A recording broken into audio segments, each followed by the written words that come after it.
যেসব পুরুষেরা মাকে কষ্ট দাও, খোদার কসম করে বলছি, যদি আপনি আপনার আপন মাকে কষ্ট দিয়ে থাকেন, দুঃখ দিয়ে থাকেন, তাহলে আপনার কোনো ইবাদত মহান রব্বুল আলামিনের কাছে গ্রহণযোগ্য হবে না। আপনি যদি হজ করতে যান, আপনার হজটাও মহান রব্বুল আলামিন অ্যাকসেপ্ট করবেন না, কবুল করবেন না। তার জন্য আমি আপনাদের কাছে অনুরোধ করব যে যদি আপনাদের মা জীবিত আছে, আপনি যত বেশি পারবেন তার খিদমত করুন, তাকে ভালোবাসুন।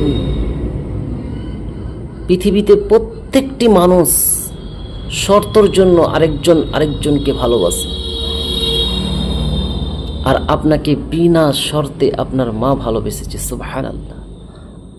আপনি হয়তো এখন ইনকাম করছেন, আপনি এখন টাকা পয়সা কামান, আপনাকে সমাজের মানুষ ভালোবাসে। যেই ভালোবাসে কেউ না কেউ, কারো না কারো একটা উদ্দেশ্য থাকে। কিন্তু খোদার কসম করে বলি মুসলমান, মা যদি ছেলেকে ভালোবাসে তার কোনো উদ্দেশ্য নাই, বিনা কারণে বিনা শর্তে একজন মা তার সন্তানকে ভালোবাসে। সুবহানাল্লাহ। যখন আমরা বলতে পারি না তখন আমাদেরকে ভালোবাসতো, যখন আমরা হেলতে পারি না তখন আমাদেরকে ভালোবেসেছে, যখন আমরা চলতে পারতাম না তখন আমাদেরকে ভালোবেসেছে, যখন আমরা খেতে পারতাম না তখন আমাদেরকে ভালোবেসেছে।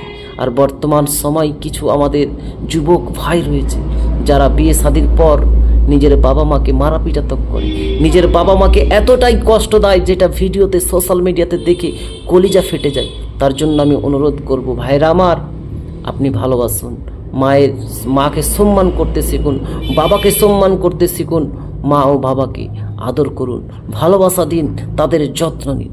আমি বলতে চাই না যে আপনার স্ত্রীর সঙ্গে আপনি লড়াই করুন, আপনার স্ত্রীকে স্ত্রীর জায়গায় রাখুন, স্ত্রীর হক আপনি আদায় করুন, কিন্তু মায়ের হকটাকে ভুলে যাবেন না।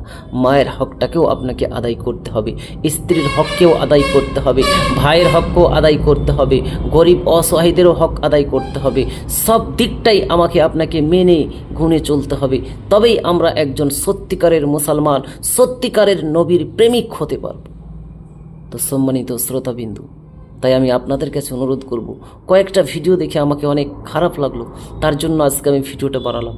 যদি আপনাদের ভিডিওটা এক পরিমাণ যদি ভালো লেগে থাকে, যদি আপনারা মায়ের সঙ্গে মহব্বত করে থাকেন, অবশ্যই ভিডিওটাকে শেয়ার করে দিন, সবার কাছে পৌঁছে দিন।